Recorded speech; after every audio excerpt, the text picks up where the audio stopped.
Lesson learned. Don't take on the Oh, skeleton man. ship. Yes, that's much bigger than you. I might have miscalculated this ship. Man, Oh. they're still coming at us. You got to be kidding me. Okay, you know what we're going to do? I learned this trick from the movies. We're going to find a storm. We're going to run right into it. They won't chase us.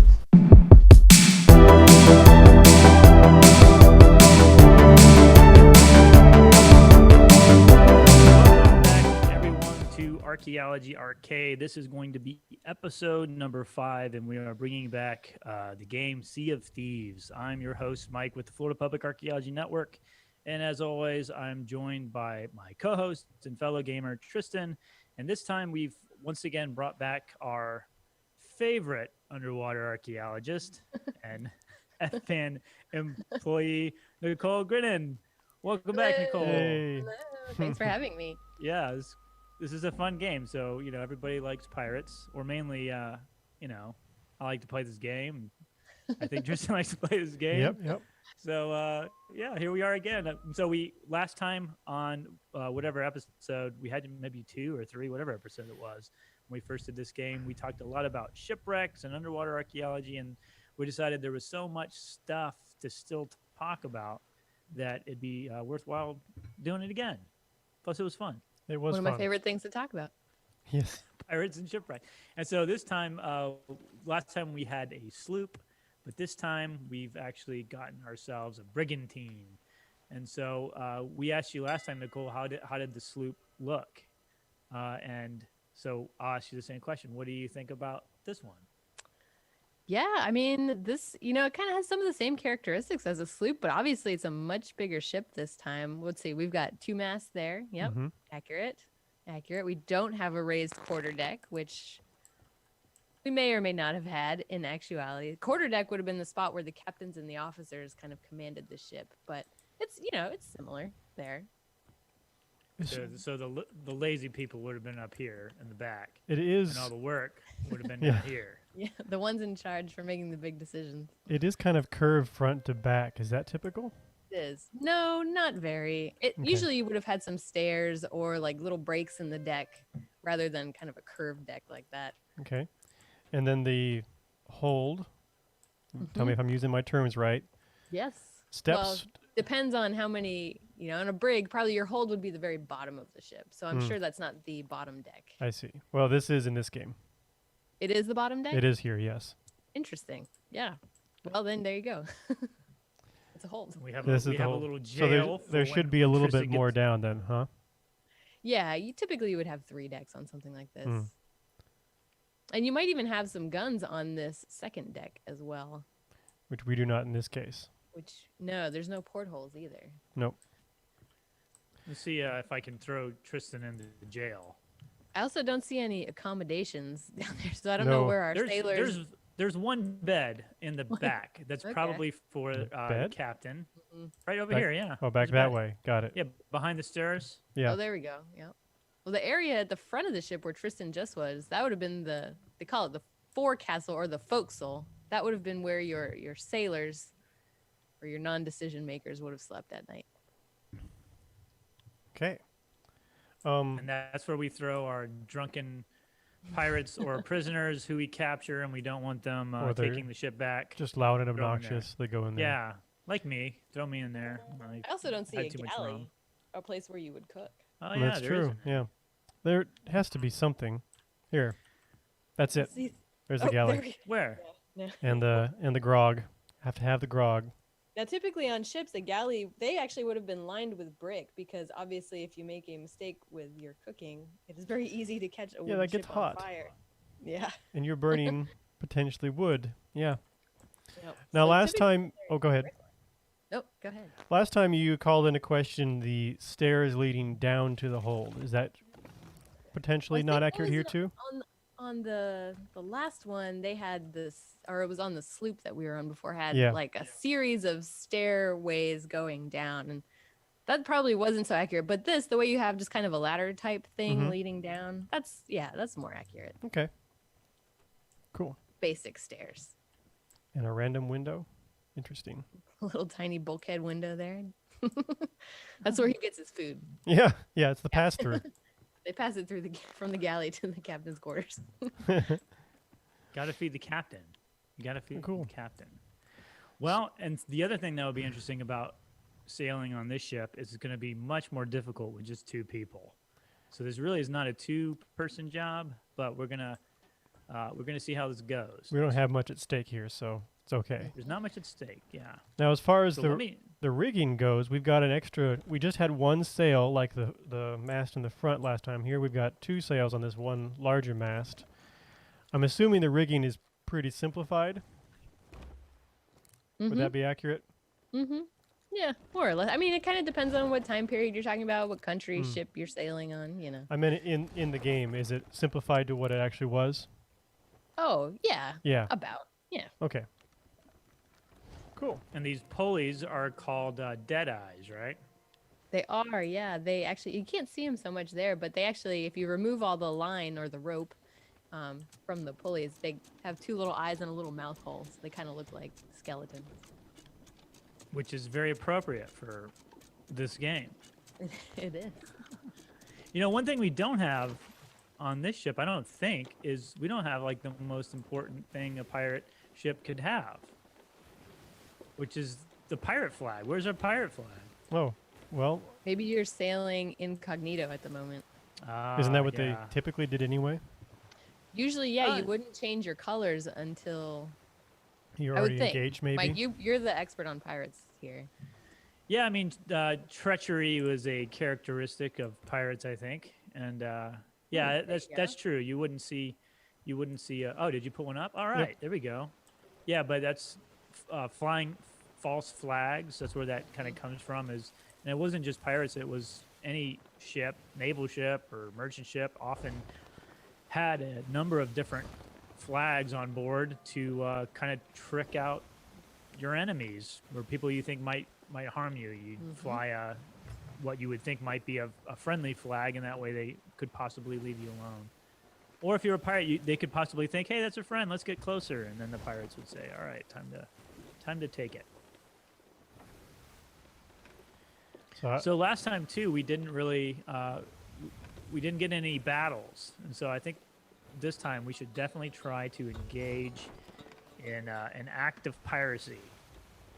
Against pirates. Or skeleton pirates, maybe. Because that's accurate. And if for anybody joining on this Twitch, if we have anybody, feel free to, if you have any questions, just drop them in the chat, and we'll try to answer them. Yep, we'll keep an eye on it. If we're not, engaged in getting our ship destroyed.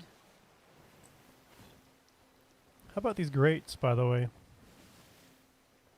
Feel like you wouldn't want them open most of the time. Probably would need a way to cover those. Yeah, I mean, they're here so you can see the prisoner, and then up here so you can see the map. That's why they put them in there. Just curious about them. You also wouldn't want all the water getting on your map, Flood I your assume. lower deck pretty quickly. Yeah, yeah. That's what our buckets are for. Yeah. Yeah. And the pump that goes the wrong way. Yeah. Pump in water when you need it. I guess it's good for putting out a fire, maybe. I don't know. So Nicole, you are an underwater archaeologist. How did you get into that? And how does one become an underwater archaeologist? Yeah, that's a good question. I mean, I kind of got into it. I've always had an interest in history and the arts and humanities, and that's kind of where I always leaned. But going into college, I wasn't totally sure what I wanted to do. I was always interested in film and video, and documentary making was something I thought about doing for a while. So I started an undergraduate degree in history. But as part of my general education classes, as you had take in college, I took an anthropology class. It was basically just Anthropology 101. And of course, in anthropology, we talk about all the sub-disciplines of anthropology, which include cultural anthropology, linguistics, biological anthropology, and of course, archaeology. And there was something about archaeology that just attracted me. And it was so much so that I decided to take it on as an additional major. So I still got my degree in history, but I also got my degree in anthropology with a focus in archaeology. In the school that I went to initially, they didn't focus in maritime or underwater archaeology. But as someone who's always lived along the coast and as someone who has maritime professions in her family history, um, coastal archaeology, underwater archaeology, it was always something that attracted me. And it's compared to archaeology in general, it's a little bit more of a new field, although these days it's not new, but it's newer. So when I was looking for a graduate school program, I wanted to find some place that did maritime and underwater archaeology. And I ended up getting my master's at the University of West Florida, and eventually how I ended up working at the Florida Public Archaeology Network. So a little bit of a roundabout way, but they were always things that interested me. So I guess you can say it was always there. And so as part of being an underwater archaeologist, obviously you need to be able to work underwater. So can you tell us about, you're also a scuba instructor.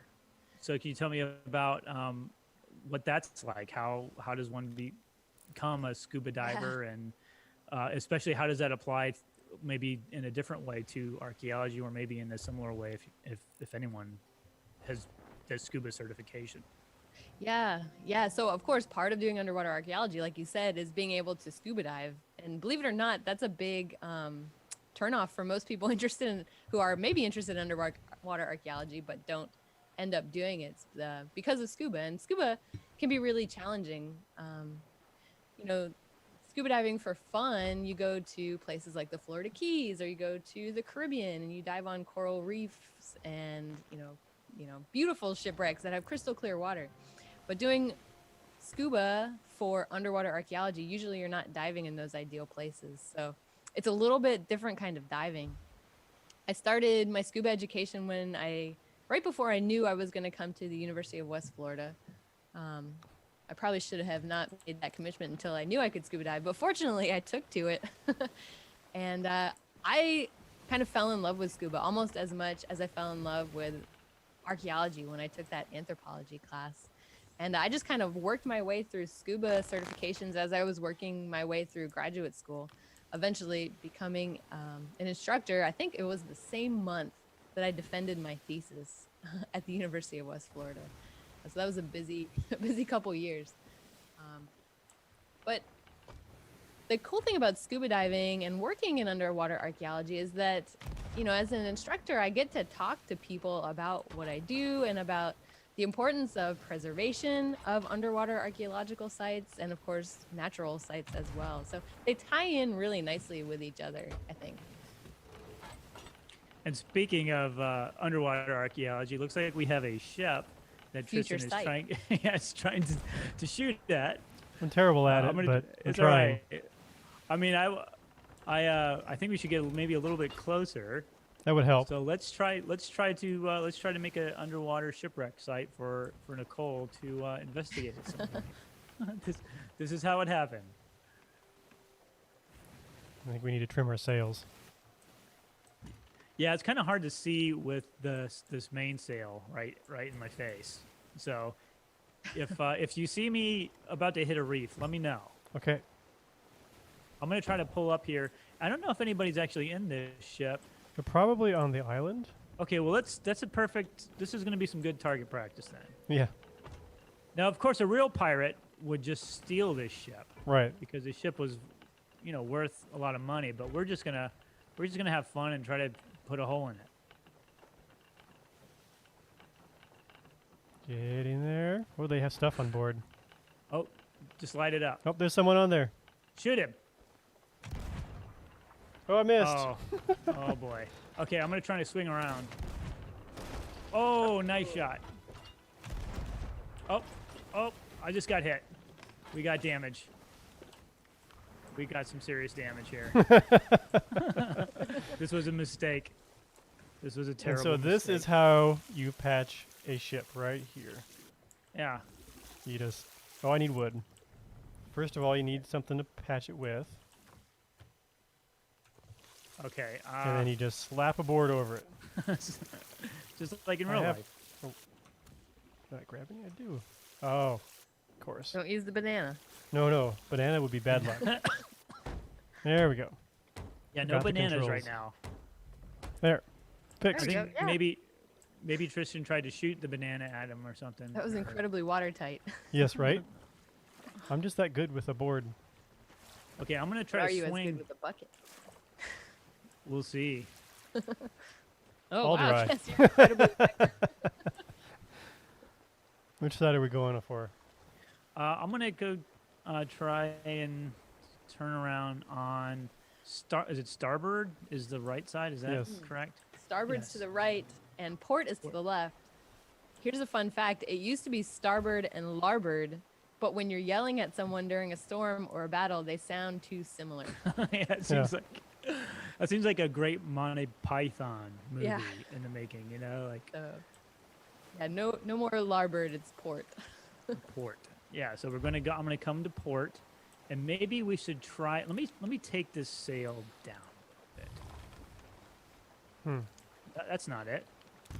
Oops. Actually, I know. I just I'm don't gonna have one. trim the sail so I can see. Here. And maybe that will. Is that better? How does Okay. this chain shot look, by the way, that I'm holding? Oh, that looks good. Yeah, chain shot's great for the sails. I don't know if we need that right now. I'd go with the solid shot Oh. because his sails aren't up. Are his sails up? No. No? Her. Maybe it's a her. We don't know. We'll see. We gotta do something about this. You're ready. I'm gonna just. Woo! Oh, complete miss. All right. Whiffed. There we go. Oh, they tried to zap us. With what? Their harpoon. Ah.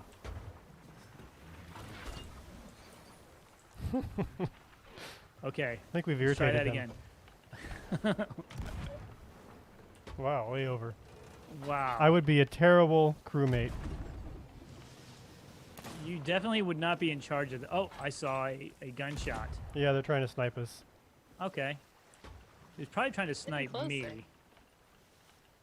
Yeah, I tried to slow it down a little bit for you. Oh. That was short. Okay. And you want to, I think you want to aim at the where the water line's at, right? Well, they're sitting still, but we move the shot forward a little bit. Okay. We're gonna try to strafe him. Strafe her. Is it still acceptable to call it ship she? Is that like still used now, That's or is that kind of standard. falling out? Standard practice, but I think it's like most gendered things, it's kind of becoming passe. Right. Oh man, you are lighting this one up. It's nice when So we're the close key and hardly here- moving. Yeah, the key here is to get Tristan basically right next to it. It's fair. How is this ship not sinking? Probably Into the fixing water it. line. Oh, you know what I should have done? Are the other cannons loaded? Some are. Okay, so they're saying something. I think it's a cuss word. I think it was a swear. He's not happy. Sorry. I mean, this is a pirate game. I mean, what do you expect? You know? Oh, I shouldn't be think using chain you- shot.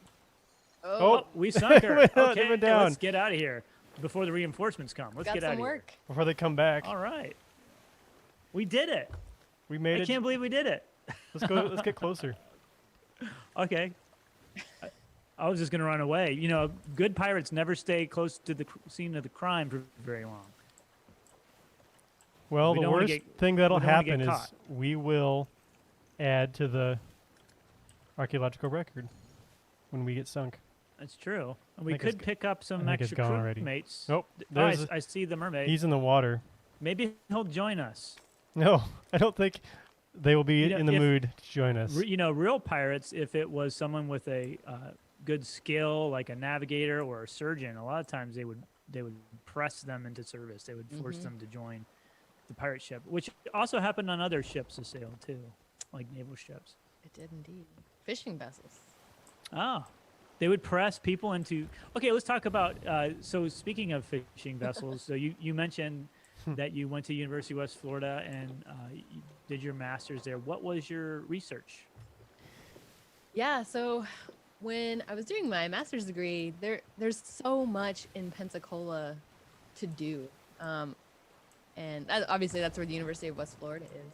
And one of the things I've always been interested in is the history of fishing and fisheries, because it's a natural resource that humans are essentially exploiting like other kinds of resources, and the effects of that over time. So kind of looking at the interplay between humans and their interaction with the natural environment and how those things kind of play off each other over time. So I decided to kind of take that approach to looking at the fishing industry here in Pensacola, which really kind of revved up after the end of the Civil War. And most of the fishing industry surrounded one particular fish, and that was the red snapper, which is a delicious fish here in the Gulf of Mexico and along the southern coast in the Atlantic as well.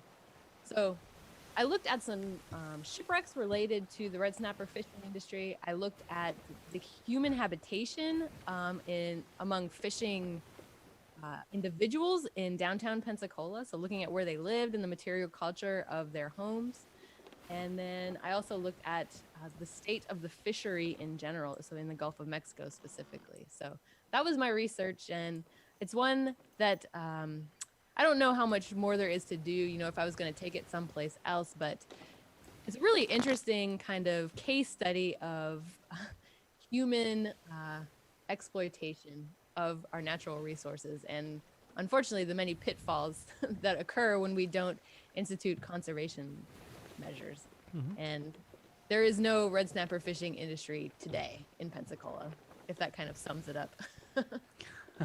And is that just because of just the fisheries just were wiped out, or is it more of like just the demand for it just isn't there anymore? What do you think are some of the... Yeah, that's a really good question. The major reason is because the fisheries started getting wiped out pretty early because demand started growing. Once we had railroads and artificial ice production capabilities here in Pensacola at the beginning of the 20th century, people across the United States started wanting fresh fish to eat. Before that, people in the Midwest couldn't really get that fresh Gulf fish, and now they could. So demand increased, and of course fishing increased, and a lot of the fisheries along the coast of Florida were fished out pretty quickly. Eventually we had to travel to places like Mexico, the coast of Mexico, the Yucatan Peninsula, in a spot called the Campeche Banks, to do our fishing. And then what happened was all of the countries, or many of the countries across the world, started instituting what we call exclusive economic zones in the middle of the 20th century, basically saying that all of these natural resources within the certain radius from our shoreline are ours, not yours. And Mexico did the same thing once the United States started doing that. So because of overfishing and because of national claims to ownership of these resources, the fishing industry really had nowhere to go. And today there are still red snapper in the Gulf. There are plenty of them, but it's mostly just recreational and no major commercial industry from this area. When did you mentioned the exclusive economic zone. Do you know about like when that came about? Yeah, I know it was, I couldn't give you the exact year off the top of my head. I could probably do some quick research here. But it is the mid 20th century. But I'll do some quick research here. Yeah, because that has implications too for other things beside resources, right? Like shipwrecks, for example. Yeah. Is that how does that work exactly? Well, the exclusive economics... not exactly, but, in general. Yeah. That's kind of a complicated answer because until relatively recently in American history, shipwrecks were considered to be economic assets, right? A salvage company could stake a claim to a shipwreck and say, hey, this is mine, I want to salvage this. And that included historic shipwrecks. It wasn't until the 1980s that we saw the passage of laws protecting shipwrecks in state and international, or national waters, not international. So yeah, I guess, for a while, the establishment of an exclusive economic zone meant that salvage companies, for example, from the United States, could stake a claim to a shipwreck in American waters. But of course that changes with the passage of other laws later. I don't know, does that answer your question? Yeah, that's what I was interested in. So we have a question in chat that's been waiting a little bit. Are shipwrecks that we find, especially near coastal areas, more often caused by battles or weather? Oh, that's a really good question. It depends. I would say weather is probably the more likely cause of a shipwrecking event because it's much more frequent than battle events. But it might depend on exactly where you are. For example, Mobile Bay, which is just across the border in Alabama, was the site of some major Civil War maritime battles. And sinking of ships as blockades for Union ships coming into Mobile Bay. So in that particular part of Mobile Bay, there's a lot of shipwrecks that are sunk because of battle rather than weather. So it kind of depends, but I would say overall, weather is probably one of the number one reasons why we see so many shipwrecks in coastal waters and on our beaches too, especially in Florida. Cool. Yeah, great question. Yeah.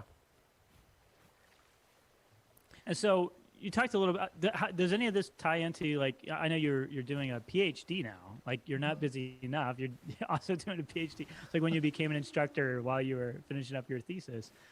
Just layer on the responsibility. Yeah, why not? Make it as hard as possible. What are you working on now? Like, what's your research interest now for that? So, I did my master's degree on fishing, and that obviously is something that still interests me, but since I've been with the Florida Public Archaeology Network, a lot of what I do is related to outreach and education about maritime archaeology sites. And so my idea for a PhD, really, there's been no comprehensive study that seeks to understand why people see underwater archaeological sites as part of their heritage and whether they value those sites as part of their heritage.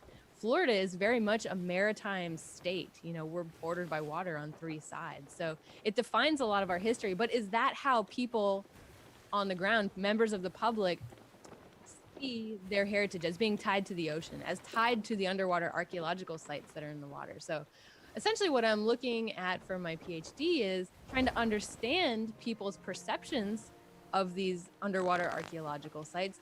And then the goal eventually in the long term is to use that information to do better outreach and education about those underwater archaeological sites.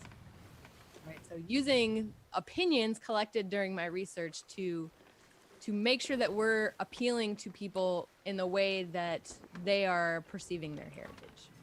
If that makes sense. Yeah. And also, I see on our starboard side, looks like we have a galleon. So this could be dangerous. This could be a really bad idea. That's the port side. That is port side.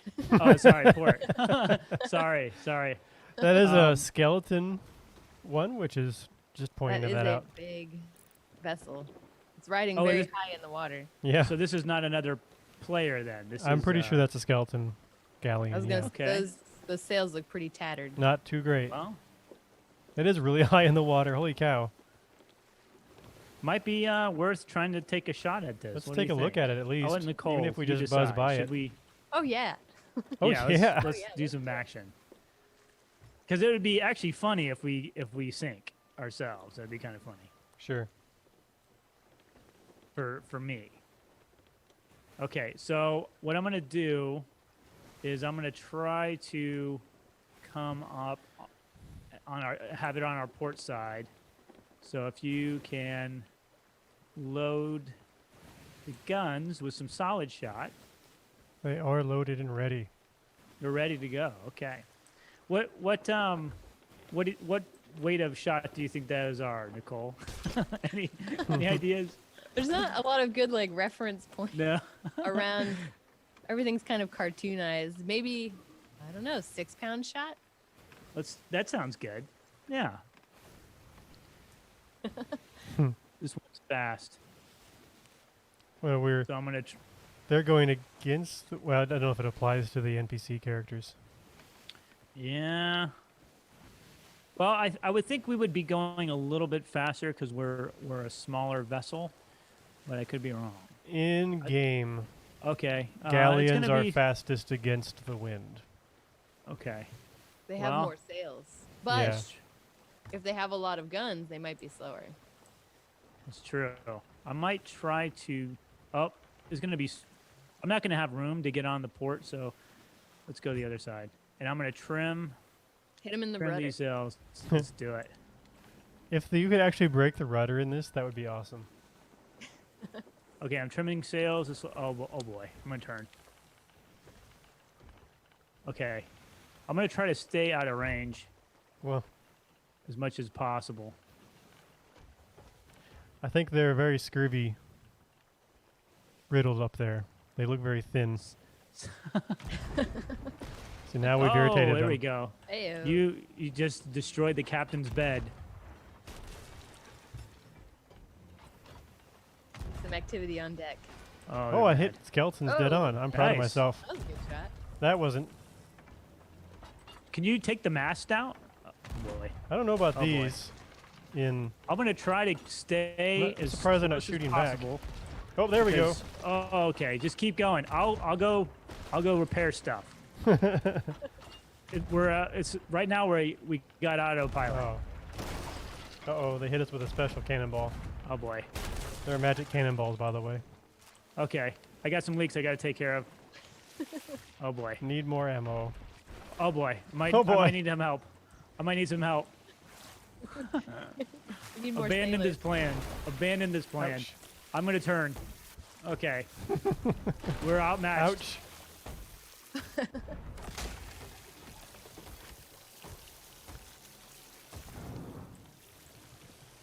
I'm gonna Oh, turn. they've locked our This- food? Does that mean your fish Oh, is boy. bad?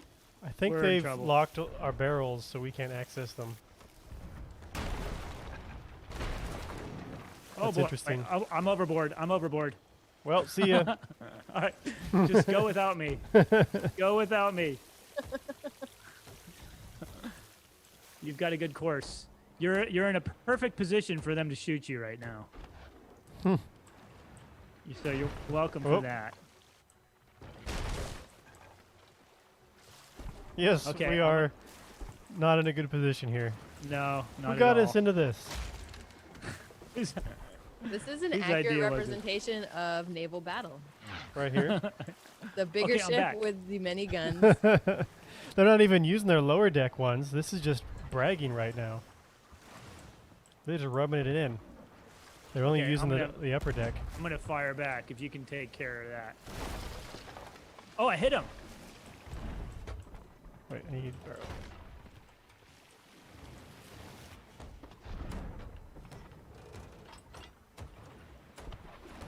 I got another hit. So, we've established that slapping a board over the hull is not how you fix a ship. Can you give us a summary of how you'd actually do it? Oh man.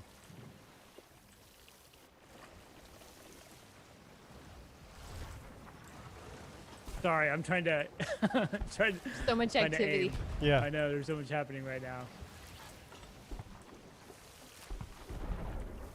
We're in real trouble. Yeah. Oh, our mast is gone. Oh boy, better fix that. These skeletons are incredible shots. Wait, Oh boy. maybe it's not. Okay, how do you repair the mast? Did You do that? haul the rope to. Which one's Oh man, damaged? you got to be kidding me. I feel like you should get us out of here. Yeah, maybe just Run change away. course. Run away! Run away. You said you wanted to sink us. Wood required. Now the anchor's even damaged. Oh boy. Okay, I'm gonna try to make some repairs. If you want to turn the helm away, I think we're done for. Boy, oh boy, Oh, it's. I'm getting raked here. If we only had a pump, Right. Yeah. We need a bilge pump. we need a bilge pump. Ouch. All right. Though you don't really have a bilge. We can't turn. No, we can't. Okay, it I gotta just repair moves the wheel. slowly. I gotta repair the wheel. Hold on. The wheel works, it just turns slowly. Right. Oh, we're turning as fast as we can. Okay. Yeah, it's time to run away. We're almost out of wood, too. The water's leaking up. Okay. Well, you know what? There's something to say about our maritime abilities if we can survive this. If we can survive to pirate another day, that's not bad. Lesson learned. Don't take on the Oh, skeleton ship. Yes, that's much bigger than you. I might have miscalculated this ship. Man, Oh. they're still coming at us. You got to be kidding me. They're relentless. Okay, you know what we're going to do? I learned this trick from the movies. We're going to find a storm. We're going to run right into it. They won't chase us. How are we doing on wood? Not good. Okay, there we go. I got us some wind here now. We should be really flying.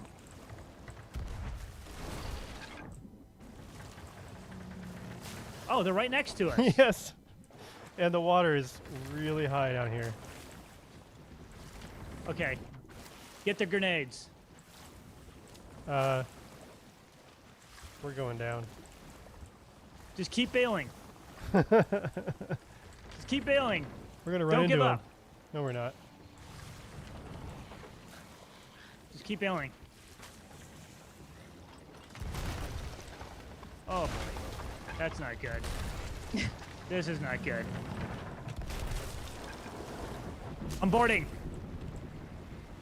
I fell over. You A lot of water missed. down there. Yeah. Oh man. I Whoops. might be able to get a Oh, there we go. We're Oh. sunk. Let's No. take a bit No. of starboard there. No. Now for it. Man, you should see the side of our ship. Go down Okay, with the so ship, how's the Tristan. sinking look?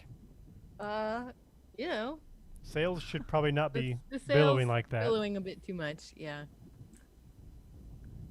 Are we gonna go down with her? Follow it down. I feel Let's like go there's more down. trauma generally in a ship sinking. Yeah. I feel like the Your sails lanterns probably are still lit. Those are waterproof lanterns. We use whale oil. And then it just disappears.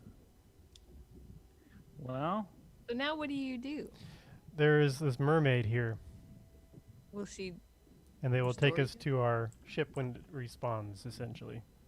If we fall off our ship too, they'll take us back to our ship. So that's a mermaid. Should just pause a Interesting little mermaid. bit. Not quite a manatee.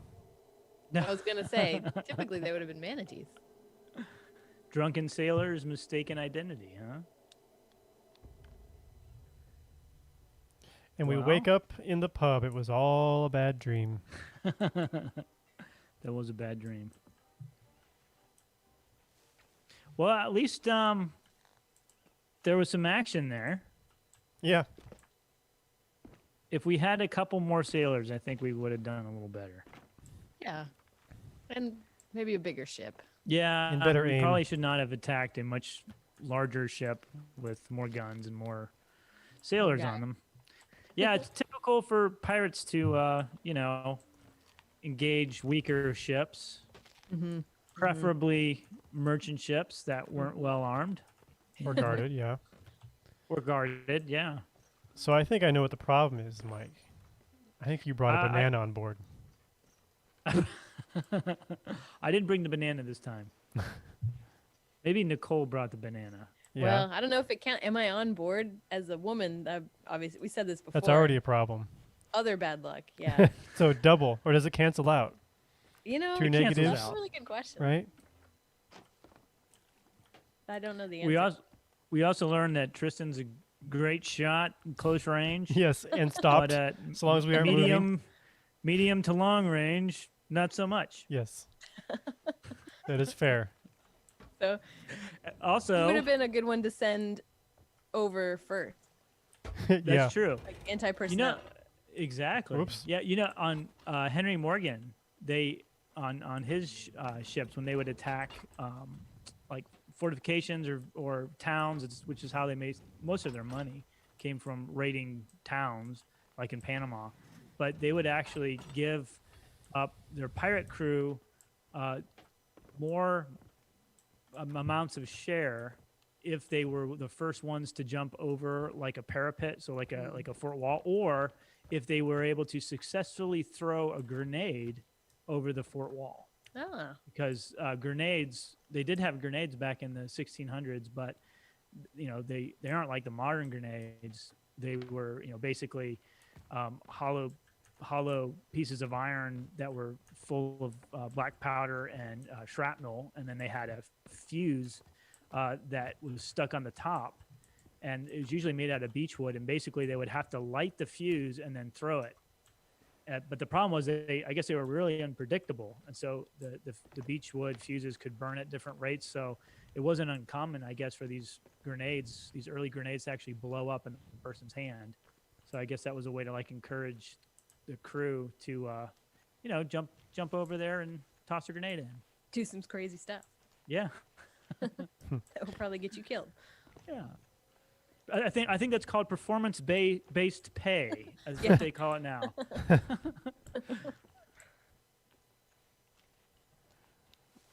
Well, okay. So we should probably get more. What are we out of? Probably wood. Well, we're out of everything now because we. All right, so let's sunk. steal some more stuff. Let's, there was another aspect to pirating, and that's theft on land. I will Although say that was that just I theft. appreciate how the game makes you gather supplies on land, which is something that people would have had to have done in the time of wooden sailing vessels. Mm-hmm. One of the hardest things to replace would have been the mast, because you need a good, tall, solid tree in order to do that. And on these little tiny islands, that would have been really difficult to find. So if you lost the mast, you've been in big trouble. I mean, we definitely lost our mast, and that caused a big problem. All right, let me see. Looks like we've got our cannons are all loaded. Yep. So that's good. And so, Nicole, so we've talked about underwater archaeology in the last episode a little bit about shipwrecks. But I know you've done work on archaeology underwater that doesn't necessarily include shipwrecks. Can you talk about some of the work you did out in Saipan? Was it Saipan? Saipan, I could. There's a couple different things. The thing that people usually think about with underwater archaeology is, of course, shipwrecks, right? And that's probably, the majority of sites that we study as archaeologists, because they're typically, like we've said, along the coastal areas, so in relatively shallow, diveable water.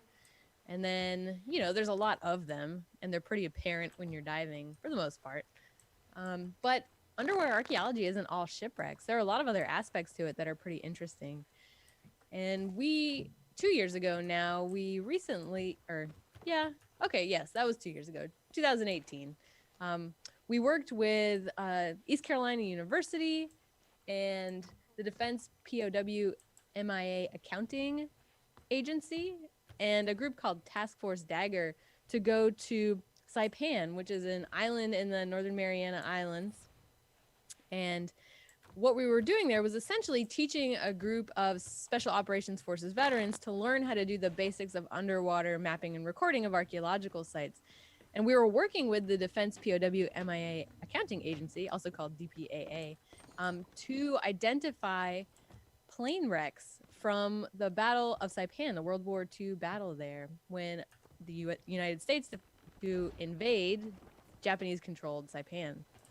And so our work there were some shipwrecks, of course, but mostly we were looking at plane wrecks and trying to find evidence that American service members went down so that there could potentially be a recovery of any remains so that it could be brought home to their families.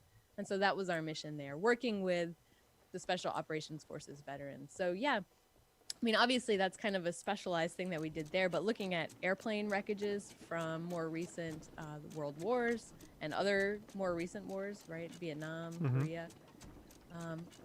And another really interesting aspect of underwater archaeology too that's kind of taken off lately is looking for some of the oldest archaeological sites in the Americas underwater.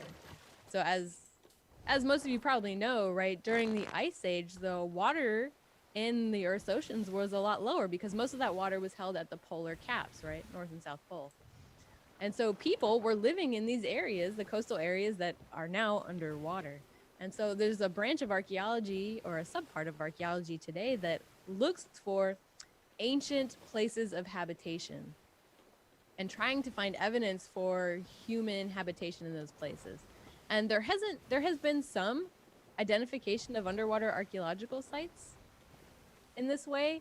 Not a whole lot at this point, but the technology is getting better, and archaeologists are able to use the technology to get an idea of where the highest probability sites are for doing this kind of work. So that's another real interesting and cool avenue for underwater archaeology as well. So yes, it's not just shipwrecks. There's a lot more to it. One of my favorite examples of what they're doing with underwater prehistoric archaeology is with the sturgeon. You've heard about that, I presume. The sturgeon, yeah. Yeah, so basically, way you identify sites, prehistoric sites underwater, is by looking for where they probably are. At least that's one way you do it. And so if you're close to like rivers and waterways, you have a higher chance of finding prehistoric sites. Mm-hmm. And so one way they identified ancient rivers in the ocean and in the Gulf is by following the sturgeon, because they still follow their migratory paths, still follow those ancient rivers that haven't existed for thousands of years now. Yes. Oh, wow. That's crazy. Yeah. And so they've actually just tracked the sturgeon and figured out where exactly these ancient rivers were. Yeah, it's super cool. I know a lot of archaeologists tend to write off like fish, or underwater archaeologists tend to write off fish and other underwater life as Stupid fish. we call it bioclutter on our archaeological sites. But it is really important to remember that these things work in tandem. And Except if you're dolphins, right? dolphins, yeah, dolphins are cool. But yeah, I mean, if you're sensitive to the natural environment and looking for patterns, there's a lot that can be done, and that's one really, really cool example. Yeah. Speaking of biotrash, do you have any stories of, doing underwater archaeology or just scuba diving and experience with, sea life underwater, like sharks or crabs or whatever? Crabs. Like a favorite story, maybe. Yeah. Oh man, that's not really something I had thought about before. I mean, one of the things I enjoy fishing, and so one of the things I do while I'm scuba diving and not working is spearfishing, and usually that's when you see the sharks come out. But I've never felt threatened by any life underwater. I will say I really hate jellyfish. Oh yeah, jellyfish suck. They're such a pain. Yeah. I probably am more scared of not scared, but like if I see a jellyfish versus a shark, I'm more likely to be annoyed. Sharks don't really bug me. They tend to stay away, but those jellyfish, they just have no discrimination. Right, yeah. Their pain. Because you can't look into their eyes and see what they're thinking. You know what I mean? Yeah. They're 'Cause gonna they're go not. any direction. Because they're not. You can't predict Yeah. them. We head to the storm behind us. Let's do a storm. Why not? Yeah. We Or can talk maybe, about- do you see any sails on the horizon I anywhere? haven't yet. Okay, well, let's do the storm, because storms are fun. As long as you can survive them. Yeah. Is there any penalty for losing your ship in this game? You basically, as you play it normally, you'd be running around collecting treasure chests and things to take back to the islands to sell. So if you sink your ship, you lose all that. It actually floats in the water, and then people think you can take your stuff. So yes, but not for us right now. Okay. Just Street curious. cred. Yeah, Street cred. it's fairly low Like key. These guys are terrible pirates.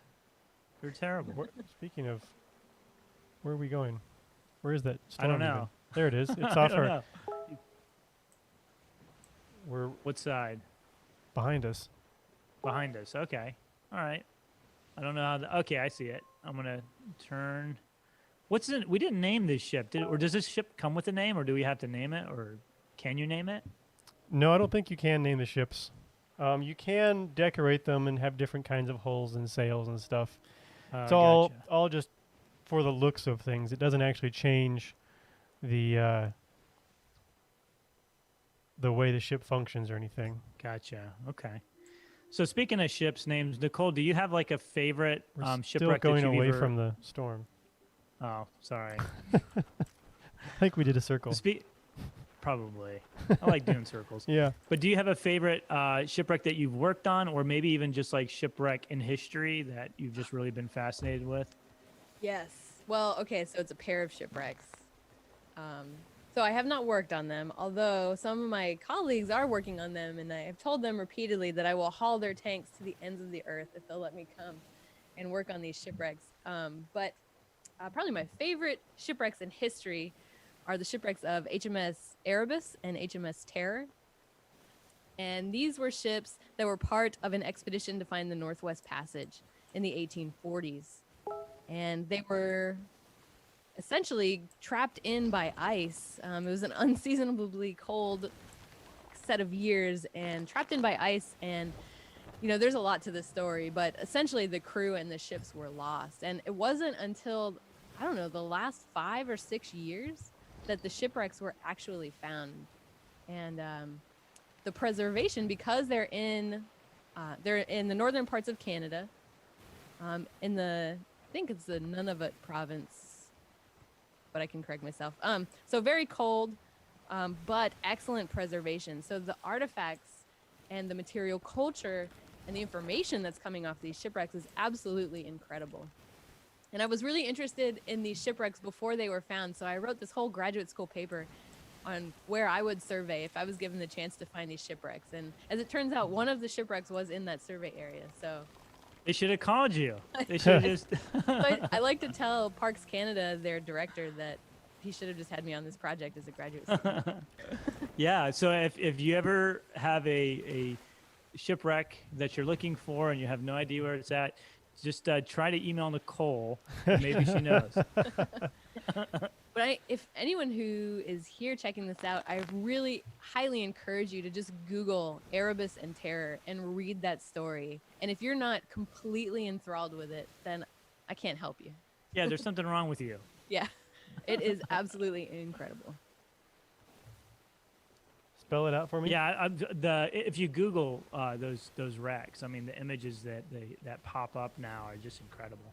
Yeah, it's truly, to me, it really encapsulates, you know, the archaeology is cool and it's going to tell us about the history, but what we're really trying to get at is the story, the human history behind those shipwrecks, right? And that's what we're doing as archaeologists. We're really anthropologists. We want to learn about the people and the stories of the people that are tied to these shipwrecks. It's really, really enthralling. And the fact that there was cannibalism at one point, right? It's Yeah. also kind of I mean, horrifying yet interesting at the same time. There are so many aspects to it that are just really incredible. Yeah, and of course, you know, cannibalism is a very interesting thing and possibly a part of it. Well, I can't seem to get us into this storm. Am I headed in the You're headed the right direction general- now. Yeah. Okay, that's good. Yeah. It's really hard to see with this mainsail. It gets harder my with way. the Galleon, I think. Even that. Oh, That's yeah, I one that can definitely needs imagine, more than yeah. one person to Yeah. use because you just can't see anything. And I'm sure that was intentional. All right. Any moment, something's going to happen. And if you see a ship, let me know. We'll change Okay. course. I better get up in the crow's nest. Get up to crows. We've got a little under 10 minutes left for this episode. So I know we still have a few people on Twitch with us right now. So if anybody does have any questions, please let us know in the chat. Don't be shy. Mm-hmm. Or you know, if you just want to watch, that's fine too. Oh, there's some lightning. We're going towards that. Yeah, now that's a storm. Danger. So hurricanes. You guys may have another Yeah. one coming. Whoa. Yeah, looks like it's What do we headed do? pretty. Looks like it's going a little bit further west from us now. I think the last time I looked at the track for Hurricane Delta, it was now looks like it might even hit Texas. So it's like the Let's all opposite of knock what on Sally. wood Yeah, as let's. we say Yeah, that's true. And You never Right. know. interestingly, if we want a maritime tie-in, knocking on wood came from maritime contact. You would knock on the wood of ships to ensure that it was indeed a safe piece of wood. So not like rotten or your ship wasn't going to leak. So So like we knock on when wood. Tristan when Tristan made his repair, we should knock on that to make sure it's not going to just fall off. Right, so it's not soft or rotten or eaten by Teredo worms. Yes. Ow. Oh man, we're on knocking fire. the wood. Yeah, but I was looking up because we just had Hurricane Sally a couple weeks ago now, and so I was like, well, what are the chances of 2 hurricanes coming? And then I was like, oh yeah, Aaron and Opal in '95. Yeah. I think those were like a month apart. When was Wilma? Wasn't that an October storm? Oh, that's true too. Yeah, I think that was like the same year as Ivan, maybe, or maybe not. Or Wilma it was around a that same pretty time. strong one. Or Yeah, it was Francis. October. Late October. Okay. Same year And as then of Katrina. course, and then Michael was October 10th? Yep. 2 years ago, and that was a monster of a storm. So I was hoping that very cool air that we got, what was that, last week, would mean that we wouldn't get any more storms, but I was clearly very wrong. Yeah, I woke up this morning and was like, oh. 88 and humid. Yeah. Ugh. Oh. This is bad. I was so happy when it was nice and cool. Ugh. Yeah, I can't imagine being on a sail ship in this, like what we're on right now, during a hurricane. You can Or still even in any storm. Yeah. Pretty terrible. We got land dead ahead. Oh, can't see. Yeah, don't hit those rocks. Well, we might have to end it on some rocks. Good thing you have someone in the crow's nest. I know. That's what you're there for. Oh, yeah. Now I see it. It's cool, too, in this game when you're in really rough sea, it gets harder to steer the helm or the wheel. Mm-hmm. It shakes a lot more, which I'm sure is probably pretty accurate, right? We're kind of on the edge of the storm here, I think, because those waves aren't that dramatic. Although our hold is filling up. Oh, we have leaks. Get the buckets. From lightning, I assume. Do you know if in this game, if lightning can strike a ship and catch it on fire? It did earlier, yeah. Oh, it did? We had a fire on our mast briefly, but it was raining. Oh, I we think. did? Yeah. I had no idea. Couldn't see. Do you two have any favorite pirate movies? Ooh. Favorite pirate movie? Or like just maritime movies? I don't know if it's my absolute favorite, but I did really like the Master and Commander movie. That's exactly what I was going to say. We should lobby for Russell Crowe to make another one. It was so good, and Paul Yeah. Bettany.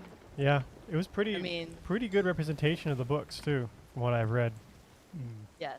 Actually, I just finished reading that series last year. The whole It was series, one huh? of My goal as a maritime archaeologist. Yeah. Thanks So- to Mike for enabling me. Question for you: in the first book, that's well known for being one of the hardest to get through because of all the technical terms. Or How the ma- 50 how many of pages those- of the description, yeah. Yeah, like what percentage of those do you think you understood? Just Well, curious. I'll just say, I think the point of those 50 pages is, they're introducing the Maturin character to being on a ship. So they're Yeah. introducing you, they're setting you up for success as you continue to read the books. So, it carries on throughout the rest of the series. It was definitely accurate. And how much did I understand? I will have to say I had to keep flipping to the diagram that's at Yeah. the beginning of the book as they explain things. But it was super helpful, I thought. So someone told me at one time when the sailor's giving that character the tour of the ship and naming all the sails and everything, they said that sailor was actually making half of that up. He was intentionally playing around with the landlubber. Is that accurate, you think, or? I didn't get that impression when I was reading it, but now I might have to go back and look at that. I'm curious, yeah, because I really like that story, whether or not that's what was actually going on. But Well, it would make sense. It would Everyone explain- made fun of it. why he was just throwing so much out there at him, too. Yeah. Yeah, making the new guy feel like unwelcome is, I think, Yeah. probably not a just unique thing to like the maritime world. Interesting. What's the name of Barnacle this? Barnacle K. Well, we are coming up on 1 o'clock, our hour, and so I don't see any questions in the chat. So I think we can probably wrap this one up. Well, All thanks right. for having me back. I really enjoy talking about all things maritime and pirate. Yeah, it was a lot of fun. Yeah, maybe we'll have you come back another time and play this game again, or maybe another. I mean, there's plenty of maritime games Yeah. out there. One of my favorite pirate games is Pirate's Gold, which I think that would be a really fun one to do as well. But the sailing here is really, that's one of my favorite parts of this game, is just sailing around. And shooting at ships is also pretty fun too. When they don't shoot back, And when I they're can hit them. standing still, Yeah. and they don't shoot back. When you Except with can harsh words. feel good about yourself. Yeah. That's right. Yeah, I felt like, wow, we're actually. It built up our confidence. We were so confident after sinking that ship that wasn't moving that we took on that galleon with a full crew of skeletons, and learned very quickly that it was all hubris. Yes. Indeed. We got overconfident. Well, yeah, I want to thank, of course, Nicole for being back on with us today, and Tristan, thanks for being on again with us too, and making sure I can see and get my port from starboard correct.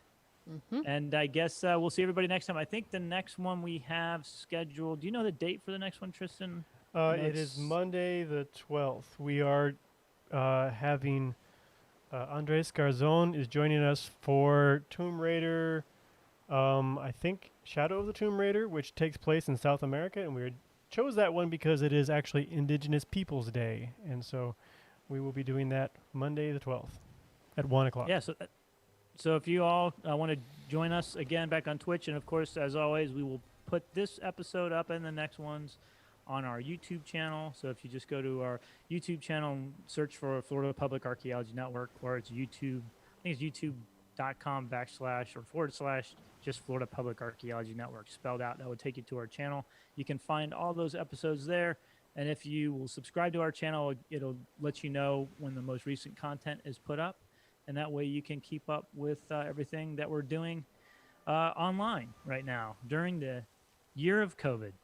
So thanks again, everybody. We will catch you next time.